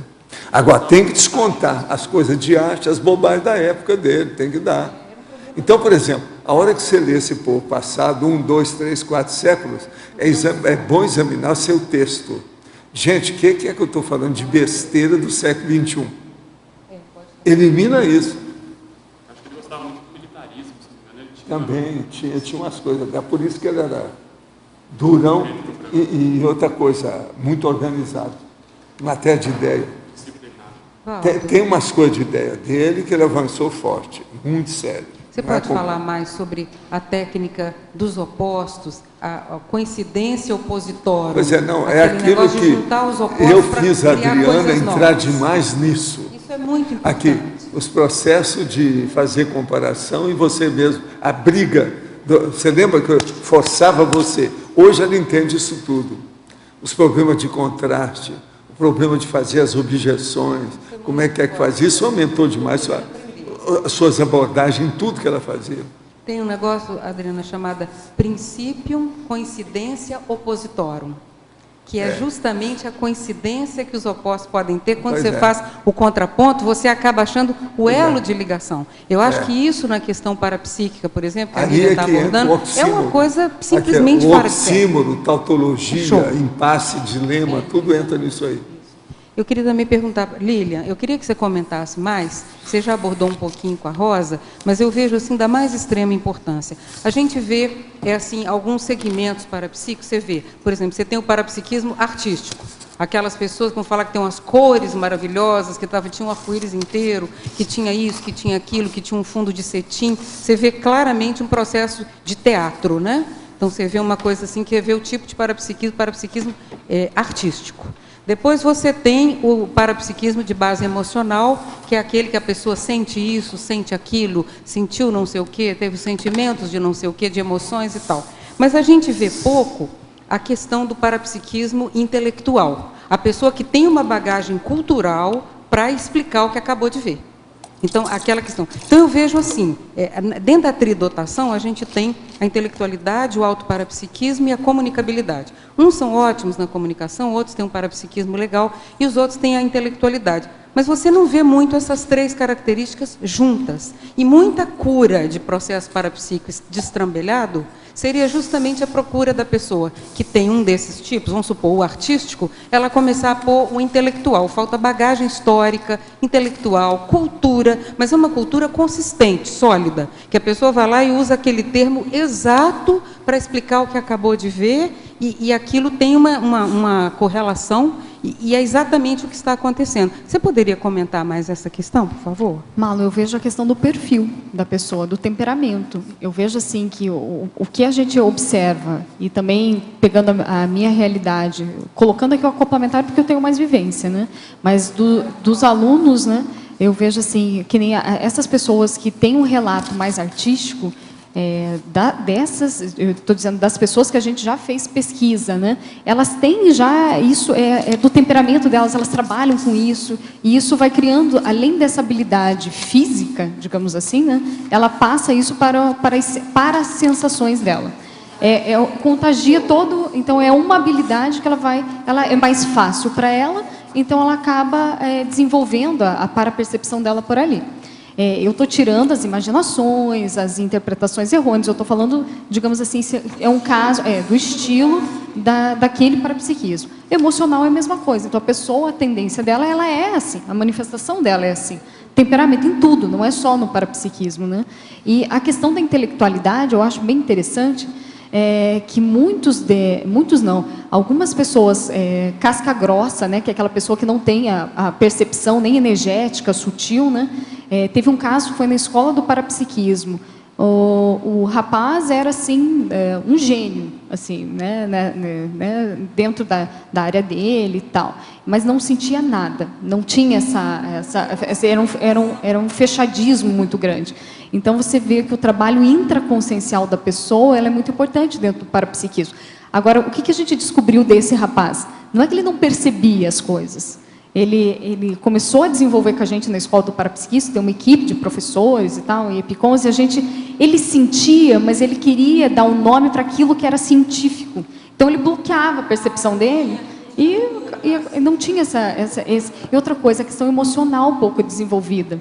Então, a gente também não pode... É um bloqueio muito grande emocional. Então, quando vinha alguma carga de energia, que era de uma assistência, que ele vai sentir realmente algum desconforto, ele trancava. Então, ele fazia essa autoproteção dele, só que isso estava dificultando o próprio desenvolvimento dele em outras áreas. Então, foi interessante que nessa escola do parapsiquismo a gente observou, né, junto com a pessoa faz o autodiagnóstico e faz um trabalho nessas áreas. Então, olha que interessante, ele queria desenvolver, que seja a clarividência, que era o caso dessa pessoa.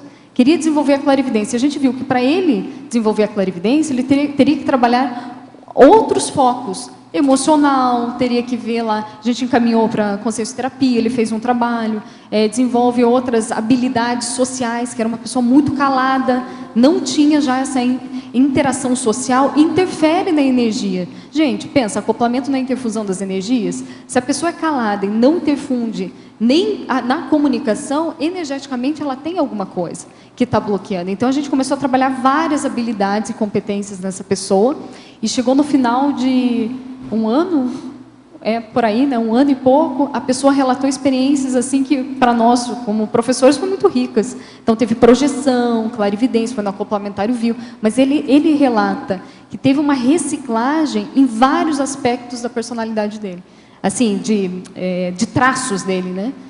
Para ele se abrir multidimensionalmente. Então, isso é bem interessante nesse sentido. Isso é um caso, né?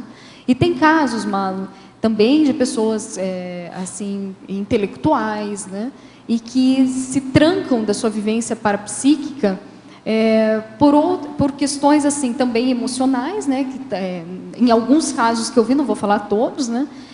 Nesse sentido emocional, às vezes a pessoa tem uma inteligência, não tem a inteligência emocional, digamos assim, né? Não está desenvolvida para isso. Ela está desenvolvida para solucionar alguns problemas, raciocínio, lógico, mas não utiliza esse mesmo tipo de inteligência lógica para questões emocionais. Ela é uma imatura quanto às habilidades sociais. Que é aquele gênio, né, que você vê. Entendi. Ele faz qualquer cálculo, qualquer coisa. Mas se colocou na frente de uma pessoa, ele não consegue. Analfabeto emocional, isso, analfabetismo emocional. Com o outro. E aí eu vejo a importância da gente desenvolver em conjunto essas habilidades do mental soma, que eu vejo que é importante, a questão energética, parapsíquica e emocional.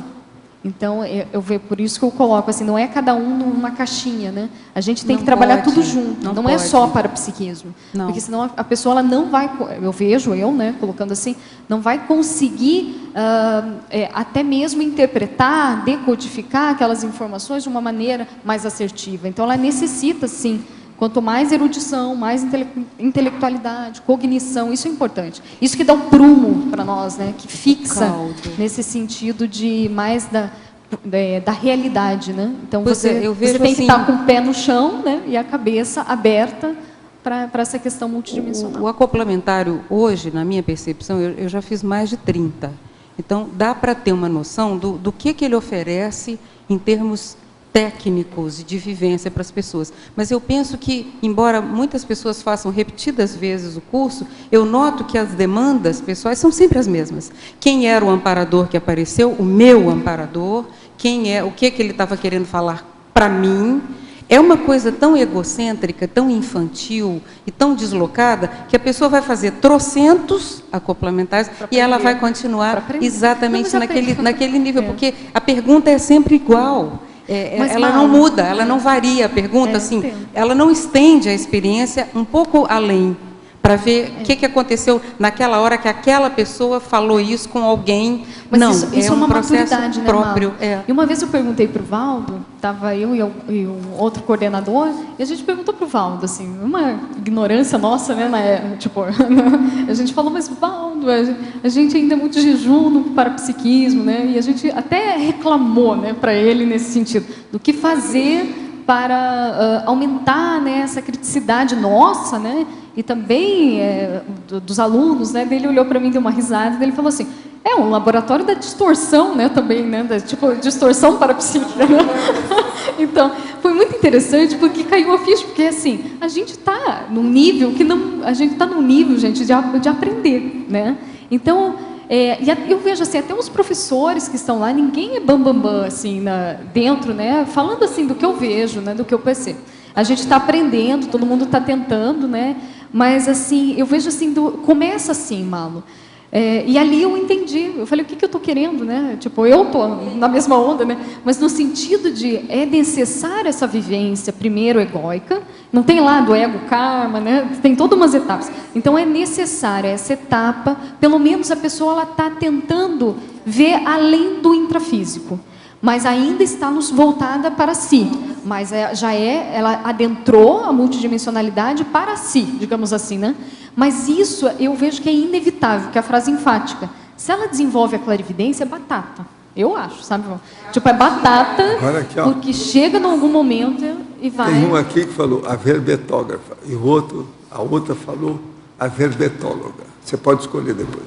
Então, a verbetógrafa, o primeiro. Poderia expor sua opinião em um fato?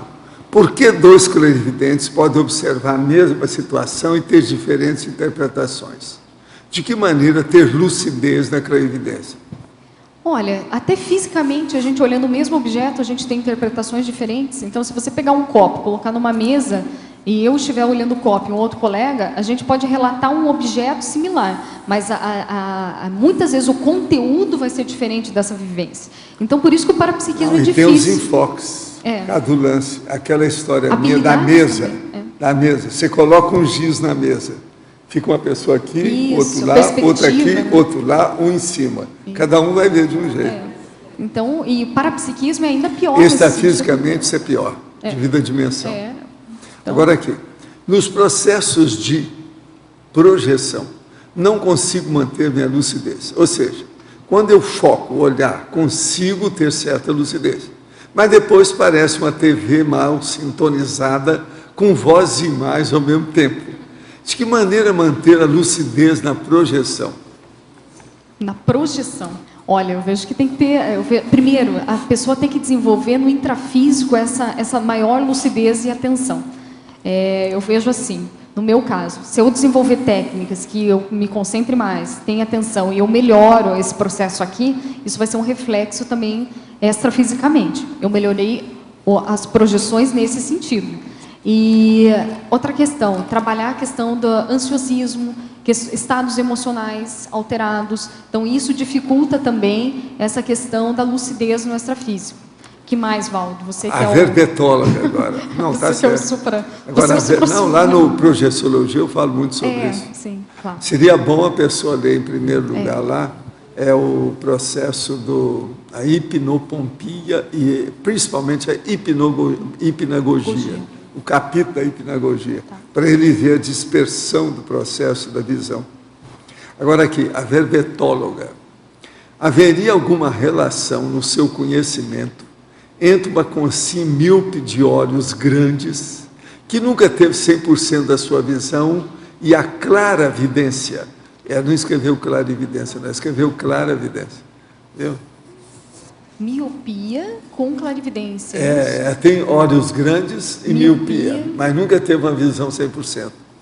Olha. Como é que ela desenvolve? Não, ela desenvolve normalmente. Eu vejo que há questões de patologia somática, a interferência nem maior... Nem sempre interfere, só quando tem um problema geral na cabeça, no fronto. E outra coisa, a dificuldade maior está na nossa psique, na nossa disponibilidade, do que em fatores somáticos, né? Então, isso é interessante. Agora, o terceiro olho funciona mais do que os dois olhos. É isso que agora, tem que Valdo, ver. Só para clarear um pouco, dentro do acoplamentar, teve casos de pessoas que necessitavam de óculos, né? Tinham lá miopia, astigmatismo, não sei, alguma coisa, né? E foi interessante que a pessoa era tão apegada no óculos, que ela falou, eu não vou ter clarividência se eu não entrar de óculos. E aí a gente explicou para ela. E ela tinha, eu acho que nem tinha trazido óculos, alguma coisa aconteceu nesse sentido, né? Então ela estava muito preocupada que não ia enxergar nada por causa do óculos, né? Que fisicamente ela tem uma dificuldade. Então a gente falou para ela assim, Que tal você fazer uma experiência? Você entra lá no laboratório, né? A gente coloca lá, você vai sentar no mesmo lugar e se permita, vamos ver o que dá. Se não enxergar, vamos, né? A gente deu possibilidades para ela. Nos primeiros 10 acoplamentos, resistência total. Depois relaxou e começou a ver. Então, aí a própria pessoa relata isso, né? Então, a maior dificuldade está intimamente nossa do que nessa questão do parapsiquismo. Agora, a clarividência, quando chega num certo ponto mais final, a pessoa pode fechar os olhos, depois ela abrir, que nada mudou. Isso é que é a coisa séria. Aí comprova tudo. Agora, ó, a verbetógrafa. Tabela, página 4, o item 6. Poderia comentar a interpretação parafenomênica, psicossomática e mental-somática? No primeiro caso, da interpretação psicossomática, quando o parapsíquico, o sensitivo, ele utiliza uma abordagem mais emocional, então mais artística, mais melosa, então ele não esclarece de fato o que viu, ou ele não consegue abordar o parafenômeno de uma forma mais assertiva. Tá? Então, normalmente, ele carrega mais emocionalmente nos relatos de vivência dele. Um exemplo, então a pessoa ela vislumbrou algo na dimensão extrafísica e ela vai relatar muito a questão assim de sentimentos daquilo. E ela acaba esquecendo o conteúdo desse fenômeno. Então, às vezes, ela vê uma pessoa, uma consciência, no caso. Ela vai falar, mas a consciência estava brava, ou a consciência está muito feliz. Se você pergunta algo mais de características até mesmo do que ela viu, ela já perde. Então, ela grava mais a questão emocional. E quando ela vai falar para a pessoa, óbvio, ela também aumenta muito essa carga. Já a questão da interpretação mental somática é a pessoa que ela tem um fenômeno da clarividência e ela tenta ao máximo registrar essas ocorrências e do que ela tem já de elaboração de arcabouço mental, de informações, ela vai concatenando as ideias do que ela vislumbrou com o que ela tem de teoria. E essa interpretação ela fica muito mais sistemática, mais técnica. Então, é muito visível a diferença de abordagem quando você pega um pesquisador com uma abordagem psicossomática de uma mental somática. Tá? Não estou falando de acertos e erros na interpretação, né? Mas assim, é diferença de abordagem.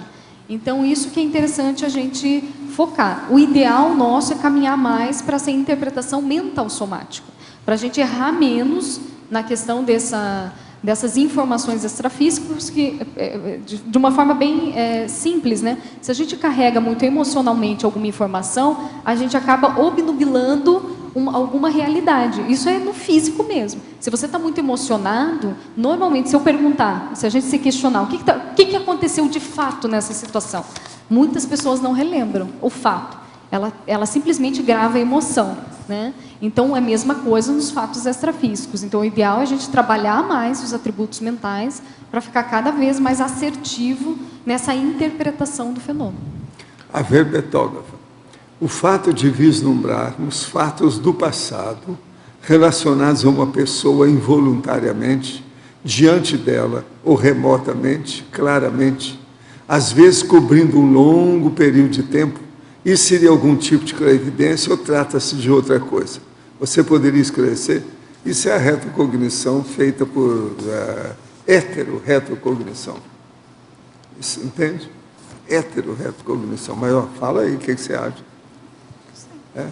Agora aqui, professor, gostaria de saber se existem muitos casos de forjações mentais em uma incorporação mediúnica, ou seja, casos em que o médium deixa seu processo mental influenciar na comunicação que está sendo passado, dessa forma distorcendo as informações. Como perceber que isso ocorre durante uma sessão mediúnica? Olha aqui, você tem que estudar que o negócio é mais embaixo e mais sério. Existe até o fenômeno do personismo, que a pessoa, por exemplo, ela começa a falar da vida anterior dela, é a personalidade anterior falando através dela. É ela mesma, só que tem com retrocognição. Então aí complica tudo. No Espiritismo, o nome que eles dão para esse fenômeno é de personismo. Tinha muita gente que fez isso. Um que fez isso, que ficou registrado na história, foi o Camille Flammarion, que ele fez isso, que ele era o Galileu Galilei, e começou a falar todos os negócios como se fosse coisa nova, mas aquilo tudo já era teoria do Galileu Galilei. Quando ele ficou mais de idade, mais tarde, é que ele viu isso tudo. O próprio Allan Kardec foi no bico dessa história e errou, que interpretou mal as manifestações do Camille Flammarion. Agora aqui, professor, sobre o fenômeno em que se vê palavras através da clarividência, a grafoectoplastia, gostaria de saber se poderia também acontecer com números e fórmulas. Não, a hora que sai lá as letras, vem número e fórmula, vem tudo junto. Tudo isso junto. Aonde tem letra, tem números, tem algarismos. Certa vez acordei durante a noite e percebi a Dimené e uma série de números de fórmulas diversas que circundavam o ambiente do meu quarto. Qual seria o nome para tal fenômeno? Com que objetivos aconteceria? Poderia comentar? Não, é o tal processo da grafoectoplastia. É isso aí. Letra B. Em ciclologia, na primeira linha, eu gostaria que você aumentasse mais, mesmo você já tendo falado tudo que você falou, sobre o ciclo do desenvolvimento da clarividência. Então, a clarividência, o que eu observo dentro da minha autopesquisa, é que ela é gradativa para algumas pessoas. Eu estou falando daquela pessoa que está desenvolvendo, né? O primeiro estágio observado é quando ela consegue ver a dimenero, que é essa dimensão energética, onde tudo vai ficar mais branco, né? Como se fosse um algodão, né? Que as pessoas mencionam muito. Essa é a primeira etapa. A segunda, ela começa a ver transfigurações de aura, mais processo energético. Chakras, iluminações de chakras, né? E assim por diante. Depois ela vai se aprofundando mais e ela consegue ver transfigurações em rostos de pessoas, no caso de fazer, quando você está fazendo um acoplamento com uma outra pessoa, ela vê essas transfigurações, vê a mudança de rostos nessa pessoa.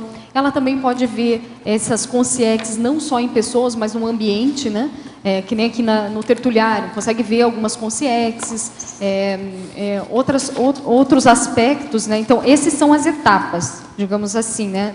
Do desenvolvimento da clarividência. E cada vez mais ela vai se aprofundando nisso, ela consegue adentrar mais na dimenera e perceber mais esses fatores. Esses três são os mais, assim, notáveis para a pessoa que está se desenvolvendo, né? Que a gente observa. Obrigado. Lilian, em fatologia, na segunda linha, você pode expandir um pouquinho sobre as características somáticas pessoais, podendo revelar o perfil parapsíquico, a exemplo do olho Sampaco e da trescagem ocular? Aqui eu coloco a hipótese de características somáticas no sentido, aqui está pegando características, essas características somáticas do olho, né? Esse Sampaco, eles estudaram muito tempo na questão da Índia, China, e eles tinham uma relação, eles fizeram uma relação dessas pessoas com a questão do desenvolvimento parapsíquico, digamos, mais desenvolto, eram pessoas mais propícias a ter fenômenos, né? Até de ectoplasmia e assim por diante. A trescagem ocular, o Valdo, né, comenta, aquela pessoa que ela é ectoplasta e que muitas vezes você vai olhar para a pessoa como se saísse uma faísca nos olhos dela, né? Então, isso é próprio da questão da ectoplasmia da pessoa. O que vale a pena a gente frisar nesse momento para a autopesquisa é ver assim, as suas habilidades, tanto somáticas e também habilidades intelectuais, modos de inteligência que você tem mais facilidade. Então, você é mais visual, você é mais... qual é a sua habilidade? Você já identificou isso? Muitas vezes essa habilidade, ela pode estar, ela é confluente com a questão do seu trafor parapsíquico. Então, no caso da clarividência, muitas vezes essa pessoa, ela tem já uma inteligência visual maior, um pouco mais acima da média, ela consegue gravar, para ela aquilo é otimizador, digamos assim. Então, diante disso, pode favorecer uma habilidade parapsíquica. Então, é assim por diante, é mais assim um questionamento. começar a pensar das nossas habilidades, dos nossos atributos, facetas, da nossa personalidade, e isso está relacionado, né, pode estar relacionado com a questão parapsíquica. Ficou claro? Ficou. Okay. Lilian, aqui no B. Você pode trazer um pouquinho da sua experiência sobre essa sofisticação, depois aproveitar o que a Malu mencionou, que ela disse que fez mais de 30 acoplamentários. Eu queria que você trouxesse a sua experiência, depois talvez a sua, Malu, nessa questão de sofisticação da percepção parapsíquica durante a feitura dos acoplamentários e durante a aplicação desse parapsiquismo nesses momentos aí que vocês estavam praticando e fazendo o curso. Eu vejo assim, que a primeira etapa no acoplamentário é mais egóico. Okay. Tá? Então, no sentido de você quer saber o fenômeno, você quer ter clarividência, você quer ver consciência, você quer ver luzinha, você quer ver, né? Você está mais voltada para a questão do fenômeno e também para aspectos assim, quem está comigo? Esse é meu amparador? Se aparece? Essas são perguntas típicas, né? Então, apareceu, tem a ver comigo? É meu passado? É tudo meu, né? Então, isso é bem comum, não está errado, né? Faz parte do processo da assistência, da autoassistência e do desenvolvimento. Depois, passo a passo, quando a pessoa já fica um pouco mais tranquila, fica mais adaptada com o laboratório em si, com o processo energético, o próprio desenvolvimento daquele momento parapsíquico, ela relaxa mais. E relaxando mais, e também ela praticando mais as energias, ela começa a vislumbrar mais a questão da clarividência. No caso, tá, Fabiana? Estou falando do meu aspecto, né? Okay. E com isso ela consegue vislumbrar mais no dia a dia, tá? Não só lá nos cursos, mas no dia a dia, no trabalho dela, alguns aspectos da multidimensionalidade, que seja a aura, um insight, uma sincronicidade, uma clarividência. E com isso ela começa a pensar, ela sai um pouco do ego e ela começa a ver a questão parapsíquica num contexto mais social. Tá? Isso parece simples, mas para a pessoa é um marco, quando ela consegue atingir isso. Então ela já utiliza a ferramenta ou habilidade dela parapsíquica, muitas vezes para fazer assistência. No início, claro, precária, jejuna, mas ela começa a dar os primeiros passos. Então, às vezes, você está conversando com uma pessoa, vê a consciência, vem um insight de alguma informação para falar com aquela pessoa. Aí você comenta com a pessoa, muitas vezes a pessoa faz assistência a você, você faz a ela e vice-versa. E isso vai crescendo, esse ciclo. Aí, quando ela volta lá no acoplamentário, muda tudo. Ela senta lá na mesma cadeira, às vezes, é a mesma técnica, o mesmo laboratório, né? O mesmo curso, mas ela está diferente. Então, no momento que ela começa a enxergar lá aquela realidade multidimensional, ela presta atenção, mas não só nela. Ela começa a prestar atenção num contexto parasocial. Então, ela ali, muitas vezes, essas pessoas que fazem mais acoplamentário, elas esquecem delas naquele momento. E elas começam, assim, a doar mais energia por esse relaxamento. Elas não interessam se está o amparador X com elas, ou se quem apareceu é da retrovida dela. Eu não estou falando isso menosprezar, tá, gente? Isso é um dado pesquisístico importante. Mas, assim, naquela condição íntima dela, estou falando íntima, ela fica disponível. Ela quer doar o melhor. E nisso, acaba doando realmente mais energia. E até mesmo, por essa disponibilidade estar maior, acaba tendo-se mais fenômeno. Tá? Então, porque parece que o amparador otimiza mais, porque ela está, naquele momento, ela está mais pacífica, a intenção dela está adequada naquele momento. Então, ela está se colocando num ego assistencial, um ego de assistente. Então, eu friso muito isso no acoplamentário. O ideal é todos nós entrarmos com um ego de assistente. Né? Está lá se preparando para isso. Por mais que a gente não esteja num nível, né, melhor, mas nessa condição da pessoa se colocar, aí tudo parece que vai se ajeitando, sabe? Assistencialmente. E aí muda toda a realidade no laboratório. Isso que você traz, então, de uma certa forma, vai também impactar a consciência ao contrário. Ela começa a sair do ego, assistir mais, e aquilo também vai reverberar nas outras áreas. Sim, da vida dela. E reverbera para ela, gente. Eu vejo assim, quando a gente sai de nós, né, assim, quando eu saio de mim, digamos assim, né, nesse sentido energético, pensando no grupo, na assistência, isso reverbera para mim na assistência. Então, isso é um ciclo, né, interassistencial. Então, isso é bem interessante. E essas pessoas que fizeram 30, 40, tem gente que fez vários, né? Então, dá para ver nítido a diferença quando entra no laboratório, as perguntas, os questionamentos, mas, mais uma vez frisando, isso é normal, esse processo egóico na assistência, e depois a gente encaminhando. Isso é o processo nosso assistencial. Todo mundo vai passar, eu acho, por isso, né? Todo mundo está ali para aprender, então a gente não pode ficar criticando ou fazendo, a gente tem que ser assistencial. Opa, já passei por isso, ou não, também estou passando por isso, e vamos lá, vamos trabalhar. O processo da própria Recina. Obrigada. A verbetógrafa. Quando olho fixamente as pessoas, principalmente contra um fundo branco, vejo um contorno em torno dos seus corpos, parecido com uma linha de fumaça. É possível que seja uma visão do energossoma? Sim, é possível. Isso é principalmente quando há modificação sem a pessoa mexer. Isso. Isso mostra por causa do processo da aura. Quando a verbetógrafa mencionou sobre a dinâmica dos jovens intermissivistas, logo lembrei do meu sobrinho de 4 anos, que de vez em quando conversa com amigos invisíveis, e do meu interesse em trabalhar com crianças, dentro da conscienciologia e da psicologia. Logo depois, durante a fala dela, o quarto onde estou encheu de energia. Até ficou difícil enxergar o ambiente devido à grande quantidade de fumaça branca no ambiente, e descoincidi. A mudança energética do ambiente também é clarividência, correto? É relevante essa observação para a pesquisa?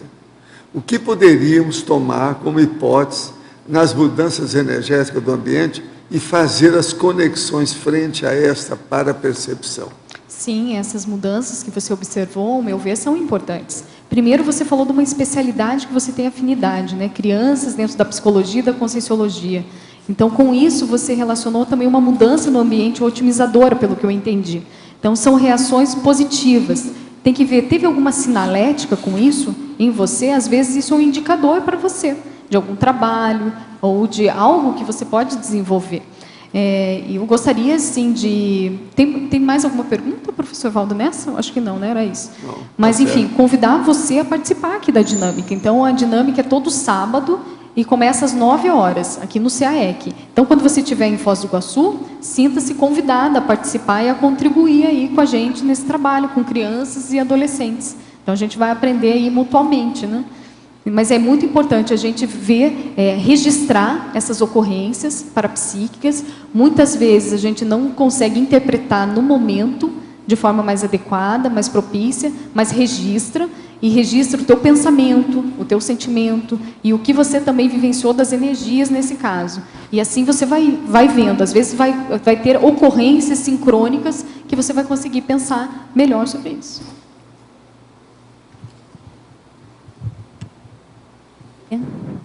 Aqui no ar. Não sei se você já comentou, mas me interessava saber, por exemplo, no caso da pessoa que tem um outro canal de parapsiquismo mais proeminente, né? Que não seja a visão. E essa pessoa queira desenvolver a visão, né? A clarividência em si. No dia a dia, principalmente. Eu queria suas dicas. O que você pode dizer para essa pessoa? Primeira coisa, Thaís, eu vejo assim, trabalhar com energia, se essa pessoa já trabalha, intensificar, né, o processo energético, estado vibracional. Eu vejo que o estado vibracional otimiza muito o fenômeno parapsíquico. Então, o próprio estado vibracional, ele leva uma certa descoincidência e a pessoa ela acaba tendo alguns fenômenos parapsíquicos. Então, isso eu vejo assim, que é o primeiro passo. E na clarividência, trabalhar muito, ativar bastante frontochakra, fazer técnicas de relaxamento. Então, tem esse passo a passo, sabe, Thaís, naquele manual do acoplamentário. Muitas informações ali foi retirado do Projeciologia, de verbetes do professor Valdo. Então, está ali várias informações de passo a passo, como desenvolver a clarividência e também o acoplamento energético. Porque a clarividência ela envolve o acoplamento energético, tá? A assimilação das energias e também, posteriormente, a desassimilação das energias. Então, está bem relatado esse passo a passo. Então, mas eu vejo assim que, de início, assim, eu vejo que é trabalhar o estado vibracional, né? Trabalhar essa questão do frontochakra ativado e, pouco a pouco, a pessoa ela vai tendo aí essa desenvoltura maior. Outra questão que está me vindo à mente aqui é a questão do acoplamentário. A pessoa investir no acoplamentário para desenvolver mais, não só a clarividência, mas outras habilidades aí parapsíquicas, se ela quer, né? Você acha que a atenção ela faz a diferença nesse caso? Porque eu estava refletindo aqui, no meu caso, eu não presto muito atenção no visual. Eu costumo prestar atenção em outras portas, né, em outros canais. E aí eu estava me questionando se, de repente, a falta dessa, né, concentração ou da própria atenção faz com que eu não perceba, né, quer dizer, não desenvolva. Pode ser, sabe, Thaís, eu vejo assim, a pessoa dispersa, a tendência dela como ela não foca, ela não fixa a sua atenção, acaba, muitas vezes, às vezes ela tem o fenômeno em si, mas pela própria dispersão ela acaba passando batido para ela aquilo, né?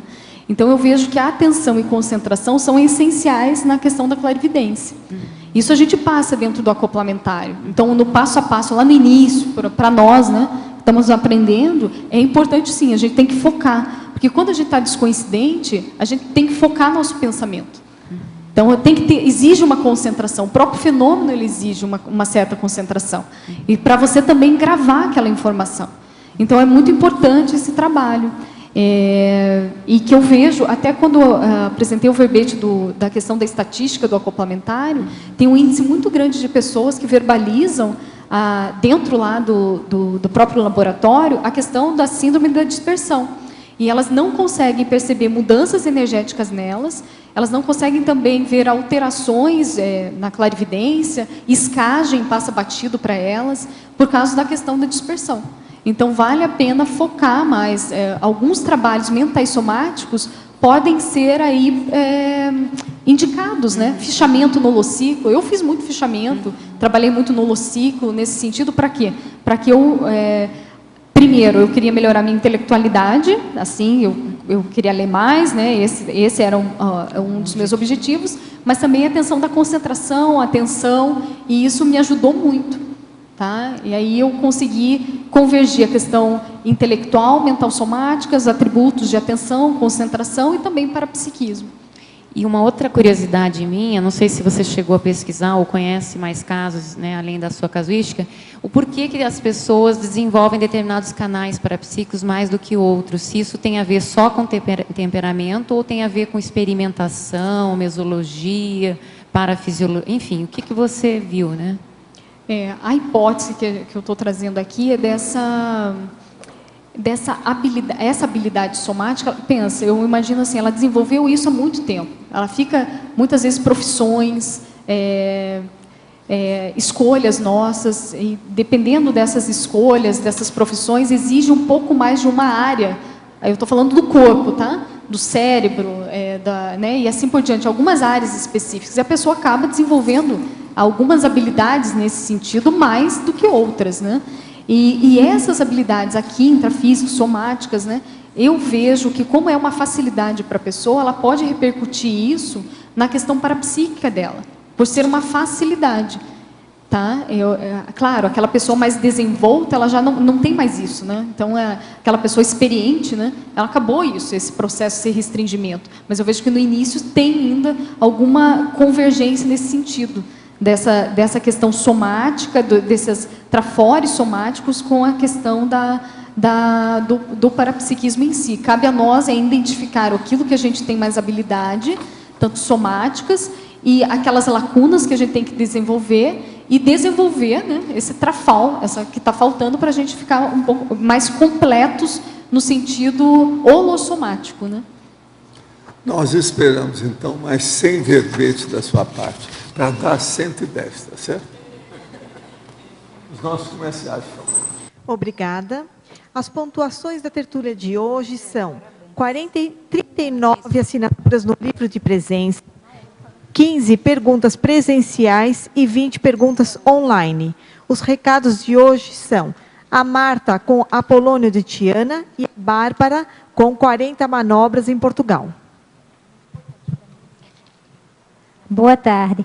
Dia 7 de abril, próximo domingo, será ministrado pelo professor Jarbas Paranhos o curso Apolônio de Tiana, na sede da ACIP, no Polo Discernimento.